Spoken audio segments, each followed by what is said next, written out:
Bom, pessoal, vamos dar início então à nossa segunda aula teórica junto à disciplina de reprodução animal e inseminação artificial. Nesta aula eu vou revisar com vocês alguns conceitos referentes aos processos de gametogênese, fecundação e embriogênese nos animais domésticos. E eu começo perguntando para vocês como que os gametas se originam e como que ocorre a diferenciação sexual em macho e fêmea. Então, o que acontece? Embora o sexo genético seja determinado logo no momento da fecundação, onde nós teremos XX dando origem à fêmea e XY dando origem ao macho, a diferenciação sexual, ou seja, a formação do sistema reprodutor, vai ocorrer mais adiante durante o desenvolvimento embrionário. Então, durante a vida intrauterina, conforme esse embriãozinho vai se desenvolvendo, surgem os anexos embrionários. Dentre esses anexos, nós temos o saco vitelino, que corresponde ao anexo embrionário transitório implicado na nutrição desse embrião, em especial durante seu desenvolvimento inicial. Em determinado momento do desenvolvimento embrionário, algumas células da parede do saco vitelino, designadas de células germinativas primordiais ou também chamadas de gonócitos, se desprendem da parede desse saco vitelino e migram para o interior do corpo do embrião, indo colonizar, em específico, a crista genital que corresponde à gônada indiferenciada. Essa crista genital ela é composta por cordões sexuais e, de acordo com o sexo genético, esses cordões sexuais vão dar origem ao testículo ou ao ovário. Essa migração dos gonócitos em direção a esta crista genital, essa gônada indiferenciada no interior do corpo do embrião, se dá por meio de substâncias quimiotáticas e até mesmo os dobramentos que o embrião sofre durante o seu desenvolvimento facilitam, favorecem esse deslocamento desses gonócitos em direção a esta crista genital. Uma vez que esses gonócitos alcançam a crista genital, de acordo com o sexo genético, esses gonócitos vão se diferenciar em espermatogônia, no caso do macho, XY, ou em oogônia, no caso da fêmea, XX.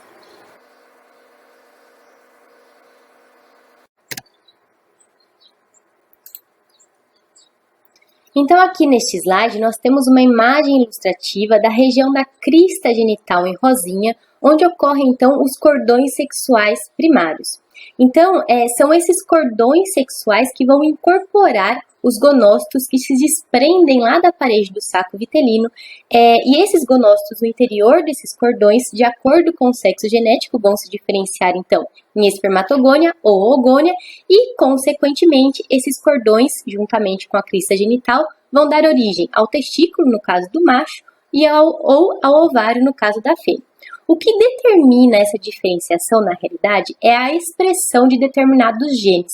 Então, a presença e expressão de um gene, que é conhecido, que é chamado de SRY, que ocorre apenas no cromossomo Y, vai determinar essa diferenciação desta crista genital e desses cordões em testículo. E a ausência da expressão deste gene, que é o que vai acontecer na fêmea, vai determinar essa diferenciação em ovário.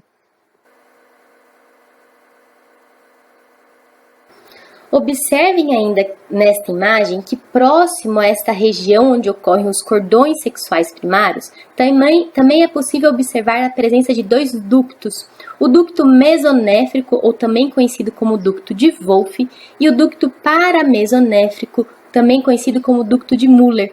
E são esses ductos que, de acordo com o sexo genético e de acordo com a diferenciação desses cordões sexuais primários em testículo ou ovário, esses ductos vão se diferenciar dando origem à genitália feminina, no caso do ducto de Müller, ou à genitália masculina, no caso do ducto de Wolff.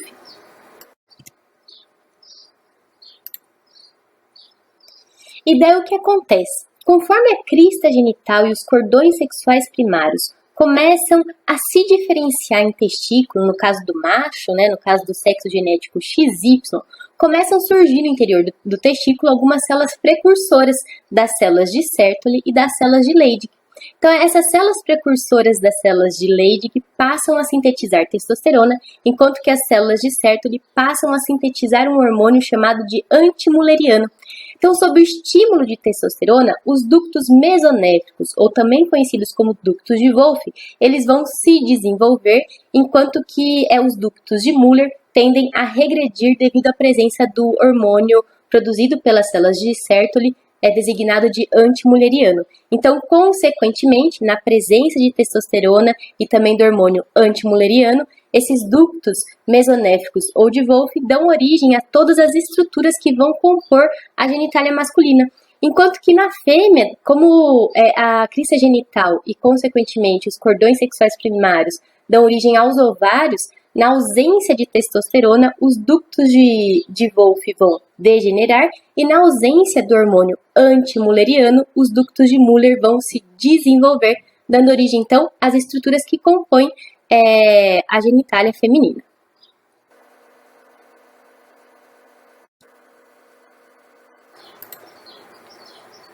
E conforme eu já mencionei anteriormente, embora o sexo genético do indivíduo seja determinado no momento da fecundação, a diferenciação sexual e consequente formação, então, do sistema reprodutor no macho ou na fêmea vai ocorrer algum tempo depois apenas. Então, aqui eu inseri uma tabela, por curiosidade, referente à cronologia desse processo de diferenciação sexual, para vocês terem uma noção, de mais ou menos em que momento do desenvolvimento embrionário ocorrem alguns eventos. Então, nós temos aqui a migração das células germinativas para a crista genital, diferenciação dos cordões sexuais no macho, surgimento das células precursoras de Leydig no macho, início da meiose nas oogônias da fêmea, início da foliculogênese na fêmea, e nós temos um comparativo de algumas espécies do rato, bovino e humano, referente a que momento do desenvolvimento embrionário ocorrem esses eventos. Bom, então depois da formação, da constituição do sistema reprodutor no macho e na fêmea, eu pergunto para vocês, em que momento e como ocorre a gametogênese?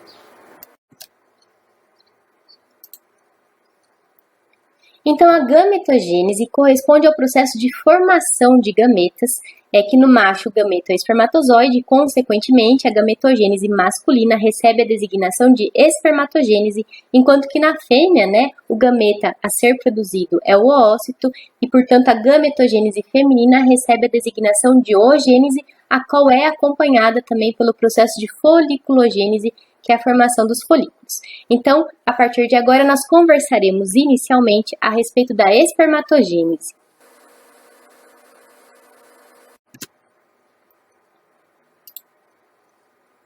Bom, então na nossa primeira aula eu já revisei com vocês a constituição anatômica do sistema reprodutor masculino. Então lembrando que o testículo ele é constituído pelos túbulos seminíferos e é no interior dos túbulos seminíferos que vai ocorrer então a formação do espermatozoide. O que existe dentro dos túbulos seminíferos? Então no interior dos túbulos seminíferos nós temos o epitélio seminífero que é constituído por todas as células da linhagem espermática indo de espermatogônia, que ainda é uma célula diploide e que fica então nessa região basal do túbulo seminífero. Após a espermatogônia nós teremos o espermatócito primário, espermatócito secundário e espermátide e por último teremos os espermatozoides.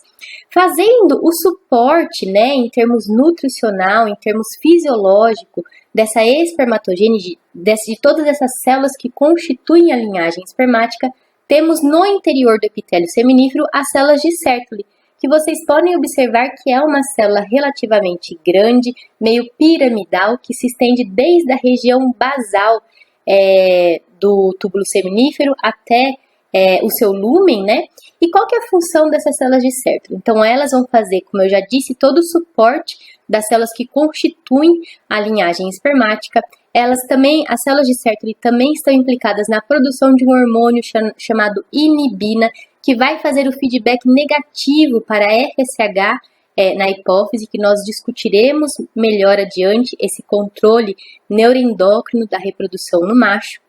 As células de Sertoli também produzem uma proteína chamada ABP, que se liga à testosterona que é produzida lá pelas células de Leydig, garantindo assim uma maior disponibilidade, um aumento da concentração de testosterona no seu interior. E além disso, elas vão realizar a fagocitose do excesso de citoplasma que ocorre, né, no espermatozoide em formação. Vale ressaltar também que as células de Sertoli, elas dividem o compartimento interno do túbulo seminífero em duas regiões. Então, nós teremos, então, uma região que é o compartimento basal, onde ficam apenas as espermatogônias, que são 2 Ns, e o outro compartimento, que vai ser o compartimento adiluminal, onde ficam as demais células da linhagem espermática. Então, essa divisão constitui o que nós conhecemos de barreira hematotesticular.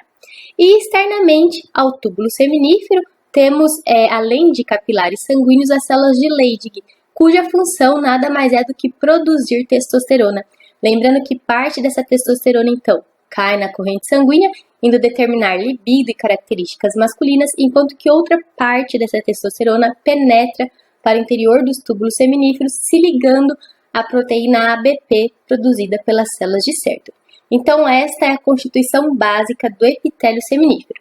A partir de agora, nós veremos como que se dá essa diferenciação da espermatogônia em espermatozoide.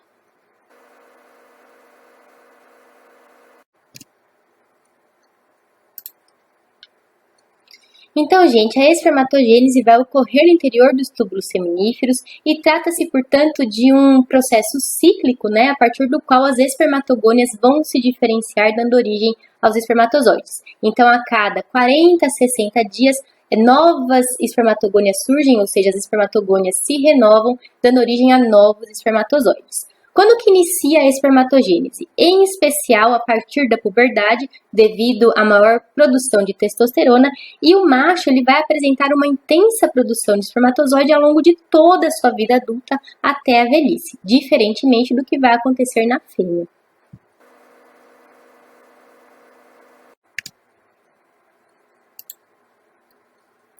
E a espermatogênese, gente, ela vai ser constituída por algumas fases. Então, nós temos a fase proliferativa, que se caracteriza basicamente pela ocorrência de mitoses das espermatogônias para a renovação do seu pool.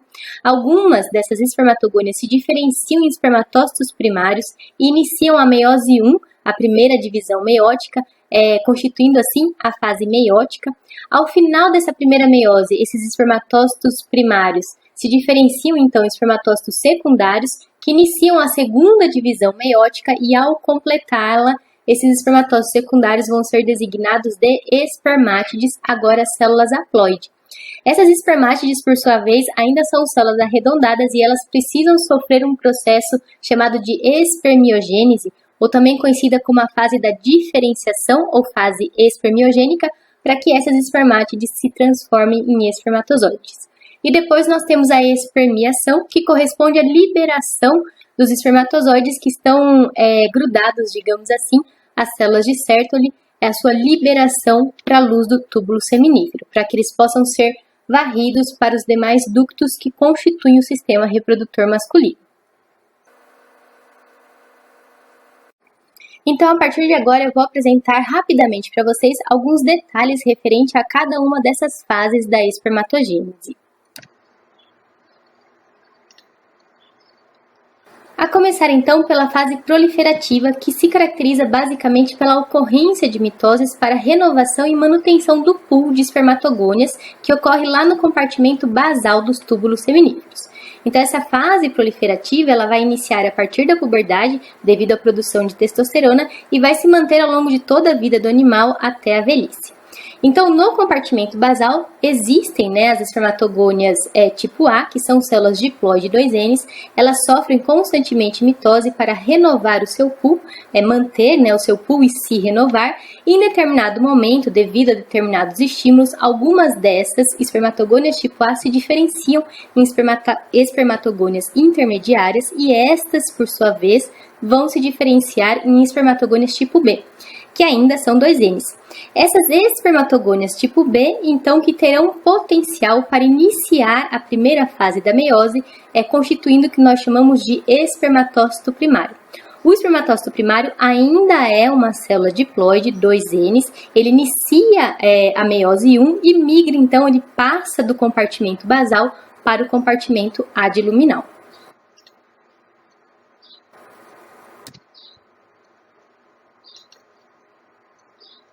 Aí, no compartimento adiluminal, esse espermatócito primário, então, ele vai terminar essa primeira divisão meiótica, dando origem ao espermatócito secundário. Esse espermatócito secundário entra, então, na segunda fase da divisão meiótica, e ao terminar essa meiose 2, nós teremos, então, a formação de 4 espermátides. Então, a partir de uma espermatogônia 2N, que é uma célula diploide, nós teremos a formação de 4 espermátides, que agora são células haploide N, que poderão carregar, né, os cromossomos X ou Y. Então, aqui vale a pena vocês recordarem que a meiose ela é constituída por 2 fases. Nós temos a meiose 1 e a meiose 2. Ambas constituídas por prófase, metáfase, anáfase e telófase, que então, né, no caso da espermatogênese, irá culminar com a formação dessas 4 espermátides.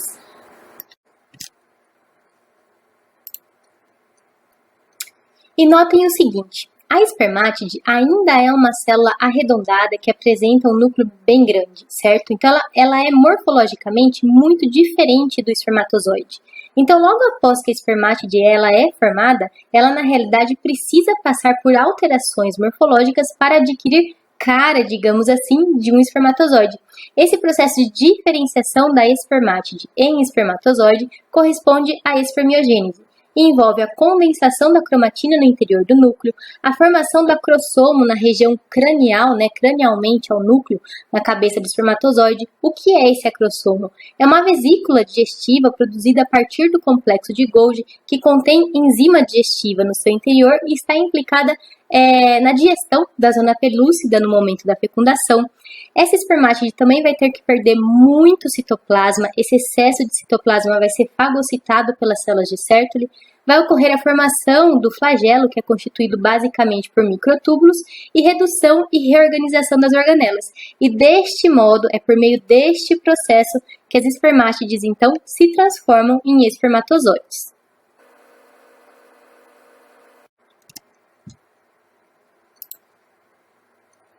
Logo após a espermiogênese, os espermatozoides permanecem ainda conectados com as células de Sertoli e eles vão sendo liberados de maneira gradativa para a luz do túbulo seminífero. Esse processo de liberação dos espermatozoides é designado de espermiação.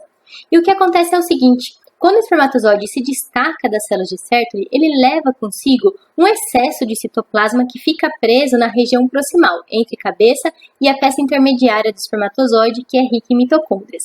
E vai ser durante a maturação espermática que ocorre lá no interior do epidídimo que essa gota citoplasmática proximal ela migra para a região distal, ou seja, ela passa a se localizar entre a peça intermediária e flagelo do espermatozoide.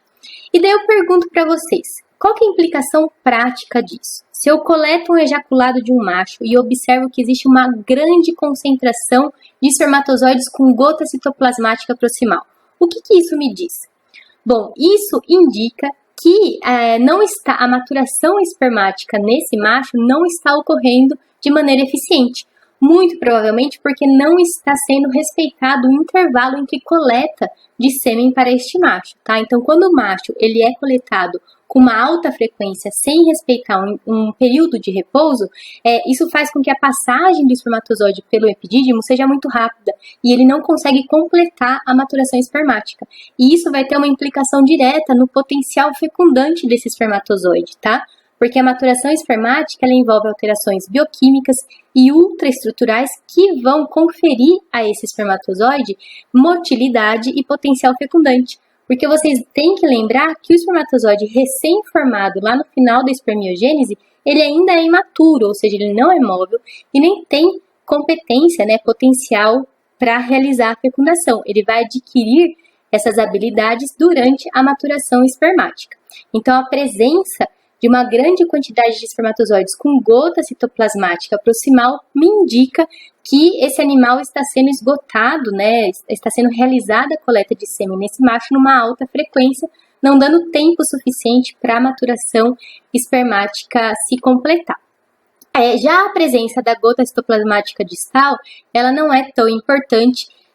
Grande quantidade dessa gota citoplasmática distal, ela é perdida no momento da ejaculação e ela não tem uma implicação tão importante no que diz respeito ao potencial fecundante do espermatozoide. Em especial porque ela vai ser perdida realmente durante a ejaculação.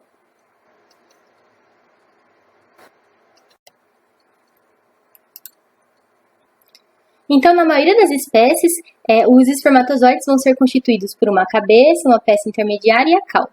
Na cabeça, ocorre então um núcleo haploide, caracterizado por apresentar a cromatina, o DNA altamente condensado, associado às proteínas protaminas. Então, se vocês recordarem nas células somáticas, associado à cromatina, nós temos as histonas. Mas durante a espermiogênese, para a constituição dos espermatozoides, ocorre a substituição dessas histonas pelas protaminas, que garantem um maior grau de condensação do material genético no interior do núcleo do espermatozoide.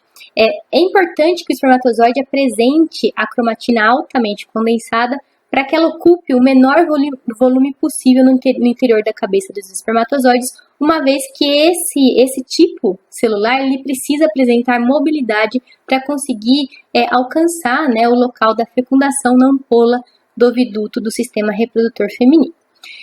Cranialmente, ao núcleo na cabeça do espermatozoide ocorre o acrossomo, ou também designado de acrossoma, que corresponde a uma vesícula produzida a partir do complexo de Golgi, que possui em seu interior enzimas digestivas implicadas na digestão da zona pelúcida durante a fecundação.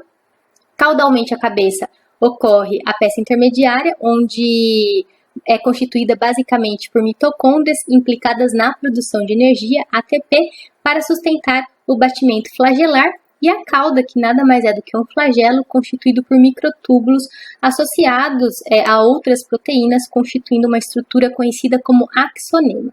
Então, é essa cauda que vai garantir mobilidade aos espermatozoides.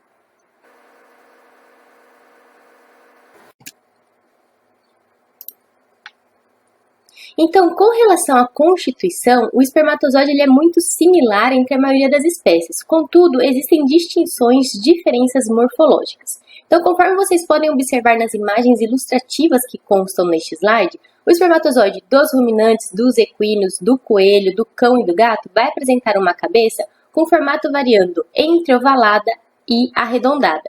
Contudo, existem outras espécies, como o caso do espermatozoide da codorna, que vai apresentar uma cabeça mais alongada.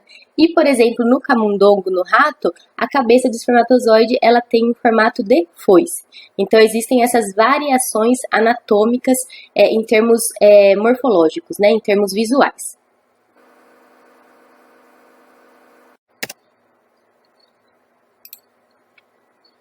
Tá, mas daí vocês vão me perguntar, mas quanto tempo dura esse espermatogênese? Ou seja, quanto tempo demora para que uma espermatogônia se transforme em um espermatozoide?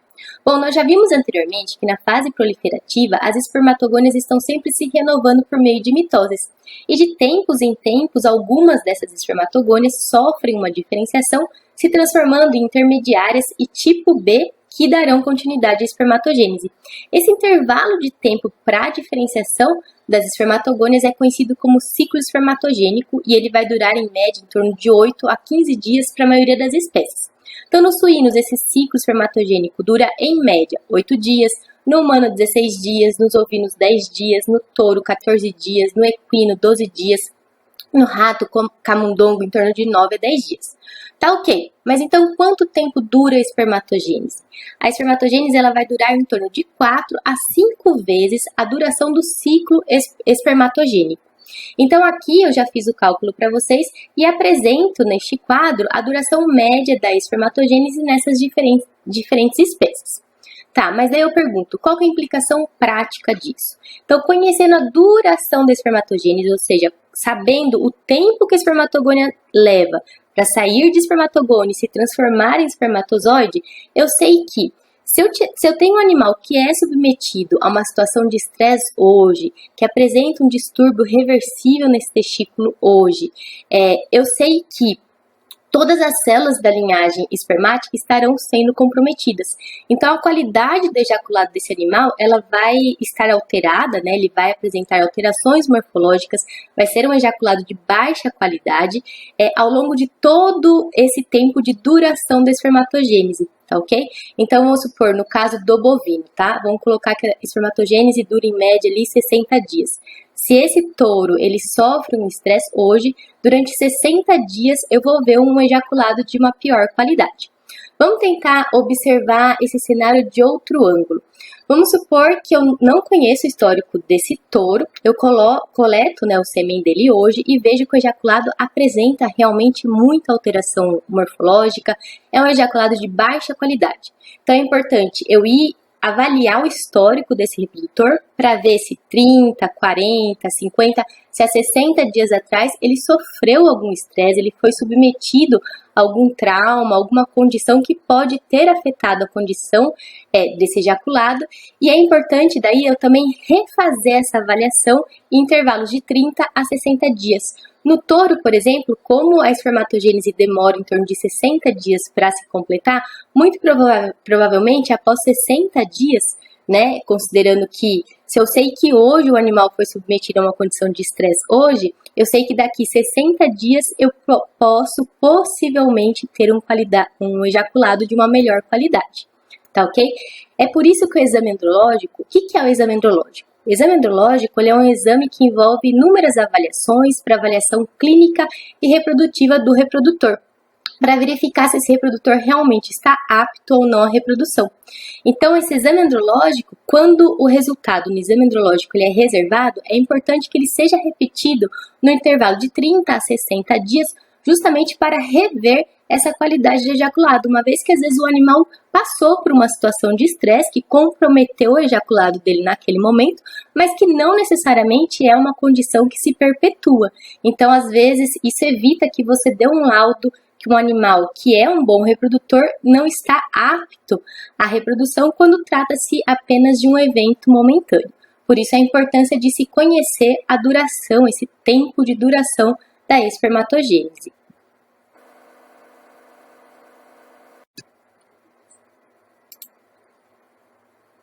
E quais são os fatores, então, que podem possivelmente interferir na espermatogênese, né? Então, nós temos alterações hormonais, qualquer distúrbio no eixo hipotalâmico hipofisário gonadal, temperatura. Então, vamos tomar como exemplo um touro holandês em comparação ao touro Nelore, né? A faixa de termoneutralidade para o touro holandês é menor comparado ao touro Nelore. Então, o touro Nelore, ele é mais resistente a altas temperaturas. Então, vamos supor, eu estou aqui no norte de Minas e resolvo comprar um tourinho holandês proveniente lá do Rio Grande do Sul. É óbvio que quando esse animal for inserido na nossa condição climática, ele vai sentir, a sua espermatogênese vai ser afetada. Deficiências nutricionais, em especial referente a macro e microminerais, ação de agentes físicos, trauma, uso de determinados medicamentos ou até mesmo agentes biológicos como toxinas, né, intoxicação, também podem interferir na espermatogênese, resultando num ejaculado de uma pior qualidade.